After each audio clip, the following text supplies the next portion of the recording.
தாய் தமிழ் உறவுகளுக்கு வணக்கம். நான் உங்கள் அன்பு தம்பி மசே ஸ்டாலின் பாரதி. இதுவரை ஐயா திரு நடிகர் விஜய் அவர்களுக்கு நம்முடைய வாழ்த்துக்களை தெரிவிச்சுக்கிட்டு இருந்தோம்.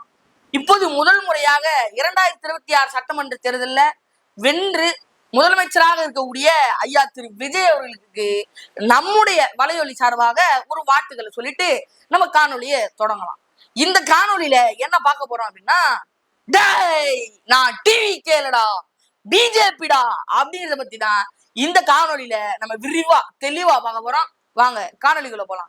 என்னது டிவிகே இல்லையா பிஜேபியா அப்படின்னு நீங்க எல்லாம் அதிர்ந்து போயிட்டு இருப்பீங்க.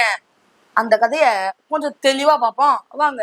இந்த 2026 சட்டமன்ற தேர்தலை குறித்து நீங்க ஒரு கணக்கை போட்டிருப்பீங்க, நான் ஒரு கணக்கை போட்டிருப்பேன். ஐயா ஸ்டாலின் அவர்களா இருக்கட்டும், எடப்பாடியா இருக்கட்டும், ஐயா சீமான் அவர்களா இருக்கட்டும், இப்படி பலரும் பல வகையான கணக்குகளை போட்டிருப்பாங்க.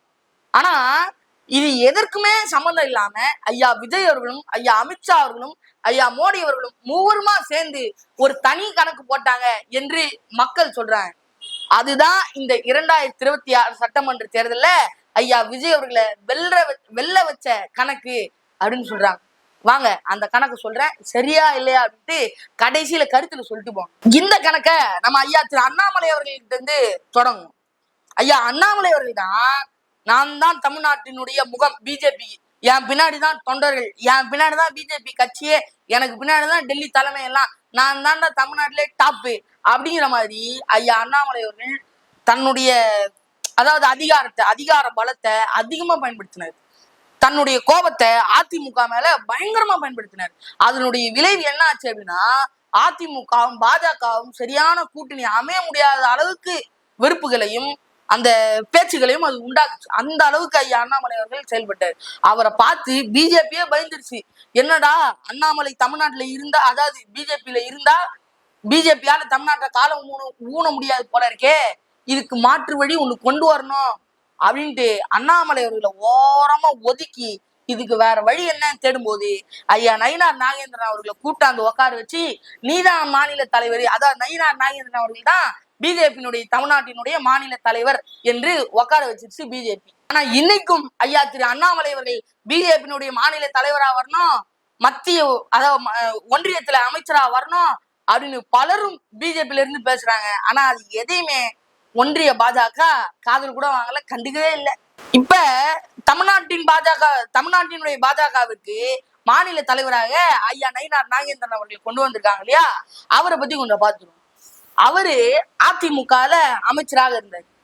இப்ப அவரு தான் கொண்டாந்து பிஜேபியினுடைய மாநில தலைவரா மாற்றி வச்சிருக்கிறாங்க.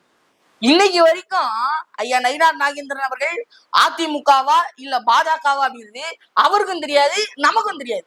நல்லா பொட்டெல்லாம் வச்சுக்கிட்டு இருப்பாப்புல, ஒண்ணும் புரியாது. இந்த சொல்லுவாங்களே, வெங்காயத்தையும் தக்காளியும் போட்டு வதக்குனா தொக்கா மாறிட்டா எது வெங்காயம்னு தெரியாது, தக்காளின்னு தெரியாதுன்னு சொல்லுவாங்க இல்லையா, இது போலத்தான் ஐயா நயினார் நாகேந்திரன் அவர்களாம். அவர் ரெண்டும் கலந்த ஒரு மிக்ஸ் ஆயிட்டாப்லையா. இப்ப அவரு வெங்காயமா தக்காளியா அப்படி அவருக்கும் தெரியாது, அவரை பார்த்துட்டு இருக்க நமக்கும் தெரியாது. இவரையும் மத்தியில் இருக்க ஒன்றியத்தில் இருக்கக்கூடிய ஐயா அமித்ஷா அவர்களும் மோடி அவர்களும் கண்டுக்கவே இல்லை. அடுத்து நம்ம தமிழிசை சவுந்தரராஜன் அவர்கள்கிட்ட வருவோம். இவங்களுக்கு கவர்னர் பதவி, காரு, பங்களா எல்லாம் கொடுத்து கௌரவப்படுத்தினாங்க. ஆனா இவங்க அந்த பிரியாணிலாம் எனக்கு வேணாங்க, நான் தமிழ்நாட்டுல இருக்க பழைய சோறு தான் எனக்கு வேணும் அப்படின்ட்டு தமிழ்நாட்டு காலத்துக்கு வந்துட்டாங்க. வந்து டேய் எனக்கு இன்னும் 100 வயசு கூட ஆவலடா, என்னடா அதுக்குள்ள என்ன ஓரம் கட்டுறீங்க அப்படின்னு சொல்லிட்டு சண்டை போட்டு வீம்பா எம்எல்ஏ சீட்டு வாங்கி நின்று தோத்து போயிட்டாங்க.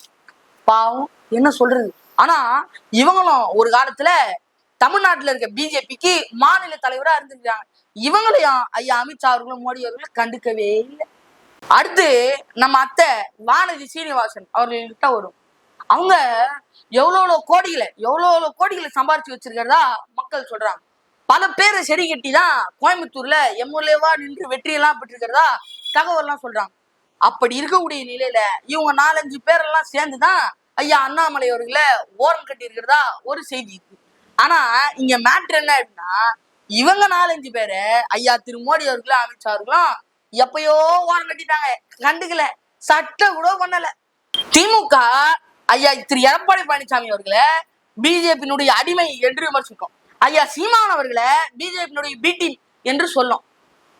ஆனா உண்மை என்ன அப்படின்னா திமுக தான் பாஜகவினுடைய பி டீமும், திமுக தான் பாஜகவினுடைய அடிமையும். ஏன் அப்படின்னா ஐயா கலைஞர்களுடைய நாணயத்தை வெளியிடணுமா, பிஜேபியில இருந்து பாஜக இருந்து தலைவர்கள் வருவாங்க. ஐயா கலைஞர் அவர்களுடைய சிலையை திறக்கணுமா, பாஜக இருந்து தலைவர்கள் வருவாங்க. இப்படி இன்னும் நிறைய சம்பவங்கள் எக்ஸெட்ரா எக்ஸெட்ரா அப்படின்ட்டு போட்டுக்கிட்டு போயிட்டே இருக்கலாம். தமிழ்நாட்டுல திமுக கொஞ்சம் பெரிய வளர்ந்த கட்சியா இருந்ததுனால, கொஞ்சம் லீடிங்ல இருந்தனால பாஜக தமிழ்நாட்டில் வெற்றி பெறுவதற்கும் கால் ஊன்றுவதற்கும் திமுகவும் ஒரு பெருந்தடையா இருந்தது. ஐயா அமித்ஷா அவர்கள் ஐயா எடப்பாடி பழனிசாமி அவர்களை ஏன் முதலமைச்சர்னு சொல்லல? இன்னுமா உங்களுக்கு புரியல? அவங்க ஏற்கனவே முதலமைச்சரை தயார் பண்ணிட்டாங்க. ஐயா விஜய் அவர்கள் சொன்னாரு 1967 நினைவு இருக்குதா என்று கேட்டாரு. வரலாறு திரும்புது பாருங்க அப்படின்னாரு. அப்பயுமா உங்களுக்கு புரியல? அமித்ஷா அவர்கள் எடப்பாடி பழனிசாமி முதலமைச்சர் அப்படின்ட்டு வாயை திறந்து கடைசி வரைக்கும் சொல்லலையே. அப்ப கூட உங்களுக்கு இன்னும் புரியல? கூட்டி கழிச்சு பாருங்க, கணக்கு சரியா வரும். தமிழ்நாட்டுல பிஜேபியினுடைய தலைவர்களாலும் பிஜேபியினுடைய தொண்டர்களாலும் தமிழ்நாட்டுல பிஜேபியினுடைய காலை ஊன வைக்க முடியாது. காட்டி விடு. திராவிட கட்சிகளா காட்டி விடு. அதிமுக கூட கூட்டணி வச்சிருக்கிறோமா, சிறுபான்மையினுடைய ஓட்டு வராதா, கூலாரு காட்டி விடு, ஒன்னும் பிரச்சனை இல்லை. நாம் தமிழர் கட்சியா, தமிழ் தேசியமா, வெளில போ, காட்டி விடு, கூலாரு. இப்ப நாங்க உருவாக்குறோம் பாடுறா புது முதலமைச்சரை, நாங்க உருவாக்குறோம் பாடுறா புது எம்எல்ஏக்களை, புது தொண்டர்களை அப்படின்னு தான் பிஜேபியால் ஏவப்பட்ட குண்டுகள் தான் தாவேகாவுடைய தொண்டர்கள் என்று மக்கள் சொல்றாங்க. இவிஎம் மூலமா ஏதோ பண்ணி ஐயா விஜய் வெற்றி பெற வச்சதா மக்கள் சொல்றாங்க. திமுக, அதிமுக, நாம் தமிழர் போன்ற கட்சியினுடைய வாக்கு சதவீதத்தை காணுமே என்று பாஜக தேட வச்சதா மக்கள் சொல்றாங்க.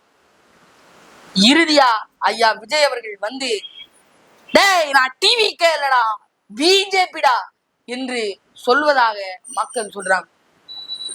என்னமோ நடக்குது, மர்மமா மட்டும் இருக்குது. எனவே மக்களே, சிந்தியுங்கள், செயல்படுங்கள். அடுத்த காணொலி மீண்டும் சந்திப்போம். நன்றி, வணக்கம்.